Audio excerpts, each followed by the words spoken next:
Hey everybody, it's Jason Blaha with Ice Cream Fitness here. I just got back from the gym and I want to try to knock out a couple of videos for you guys, so let's get this started. But hold on, let me give you guys a bicep shot first.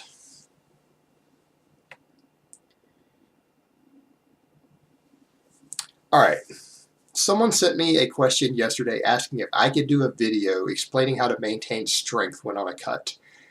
And I think that's a very important question, and it's something that people need to understand how to do, because when you lose strength when you are cutting, particularly if you've gained any appreciable amount of muscle mass through training, you are very likely to lose at least a little bit of muscle mass on your cut. And we work hard for our muscle mass. We don't want to lose it when we're cutting. Now, the advice I'm going to give you here is general advice. This is not for everybody. This is for non-competitive bodybuilders who have generally average genetics. Because genetic freaks, this is not going to apply to. People who are doing contest prep or prepping for a photo shoot, this is not going to apply to, because their job is not just to cut body fat, but they are trying to peak for an event, which includes things like training transient storage factors and training muscles to hold a lot more glycogen and things. And then people who are cutting on anabolics. It's really not useful for them. A couple of things that I'm going to point out. I've done previous videos that will tie into this, and it's things that you need to know. I've done a video on refeeds, and I've done a video on how to modify your training program when cutting.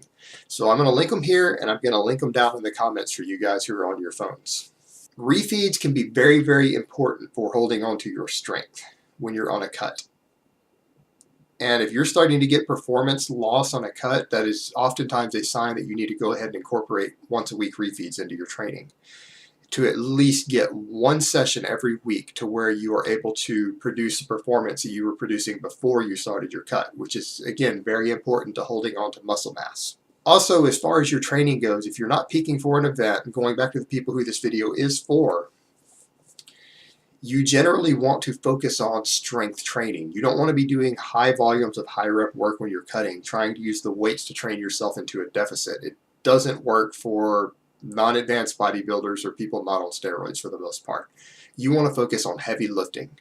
As I say in the other video, you want to reduce volume slightly, and you want to focus on moderately low rep ranges, usually down in the 5 to 8. Now, if you're a power lifter, you'll want to go even lower than that when cutting.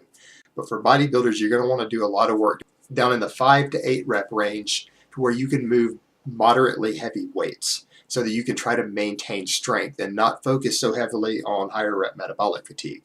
Also, it's very important that you hit all of your macronutrients. I've done quite a few videos explaining how to do that. If you start getting macronutrient deficiencies, and particularly if your carbs start getting too low, oftentimes your performance is going to suffer. And when your strength goes down and you're in a deficit, again, you're more prone to losing muscle mass. Now, the big one, and this is one that frustrates a lot of people, you guys have to learn to be patient when you cut, and cut slowly. I've said this before, and I will say it again. If your weekly caloric deficit exceeds more than around 20% and you do not know what you are doing, you are taking a big gamble with not only metabolic damage, but also with loss of strength and loss of muscle mass. Now, some of you are doing refeeds and staggering calories, so you're asking, how can I determine if I'm past a 20% deficit? Very simple.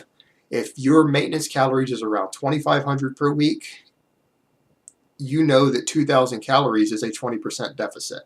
So take your 7 days a week, even if you're staggering calories, which I don't generally recommend people do, I think it's pointless, and your refeed, add them up for 7 days and divide it by 7, and that will tell you your average caloric intake for the day. And if for that person it is under 2,000, then your deficit is exceeding 20%, and you're probably cutting faster than you should if you want to maintain strength and performance and to maintain your metabolism.